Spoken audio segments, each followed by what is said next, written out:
Hello everyone, welcome back to another video, and today I will be testing the TVR Griffith in multiplayer in Asphalt 9 in the current Ghost Slipstream World Series at a rank of 1851 with all upgrades applied and one import part on acceleration, because I was quite broke at the time. As you can see there, 217,000 credits, so I didn't really want to waste a lot of them.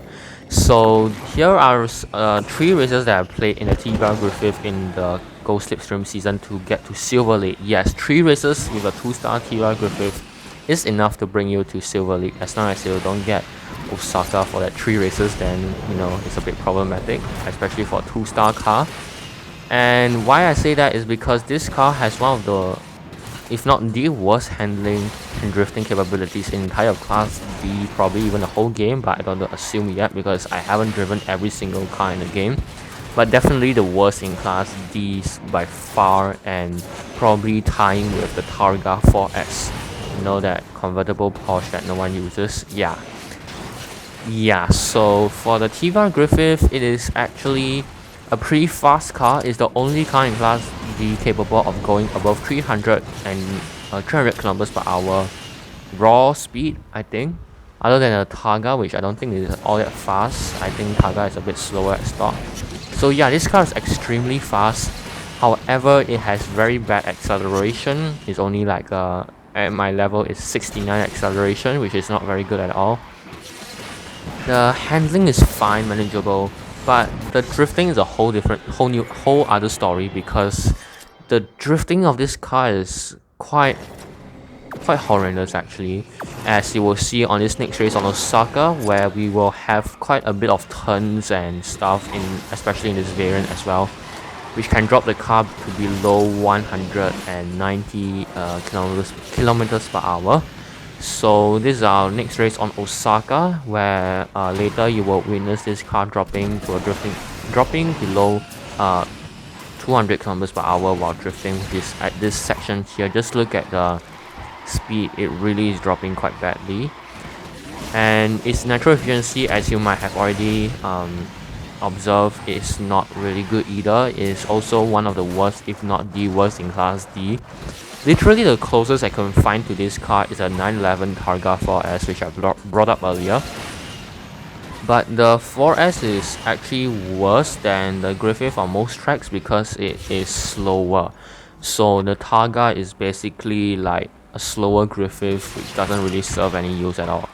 So the Griffith, despite being a really fast car, I don't think I will be using it in events. I will use my newly maxed out Mazda Ferrari, because it has more comfortable handling, better acceleration and natural efficiency as well, although it doesn't have as high as of a top speed, because I am not very suited with these kind of high speed but trash everything else cars. Yeah, so this car's only main advantage will be its top speed, because the rest of the stats it isn't very good, and it can't do floaty and punch drift as well, which literally just diminishes the drifting, handling and drifting capabilities of this car. And on to our last race on Nevada, on this variant called Desert Run or something. We managed to get to Silver League after this race. So yeah, so I have almost wrapped up the entire car, the TVR Griffith, over the last 4 minutes or so. So let's just cover this race on Nevada, where this variant is actually quite twisty at times, but most of it is quite a bit of a long and straight section, which allows the TVR Griffith to get up to its top speed and stay at its top speed, hence overtaking all the other E-Tensors we've been facing so far, E-Tensors and other whatnot. So over here there's a long straight section, and I managed to catch this E-Tensor Slipstream, and there's a bridge ahead, and there's tons of ramps, and I managed to get to an even higher speed, because the E-Tensor's maximum airspeed is like 368 km per hour, and the E-Tensor's maximum speed is like 282. Mine at this stage around 320 plus kilometers per hour on the ground with nitro, and almost 400 kilometers per hour airspeed. So I got a lead pretty quickly. However, those E-Tensors are catching up behind me because I didn't manage this section so well.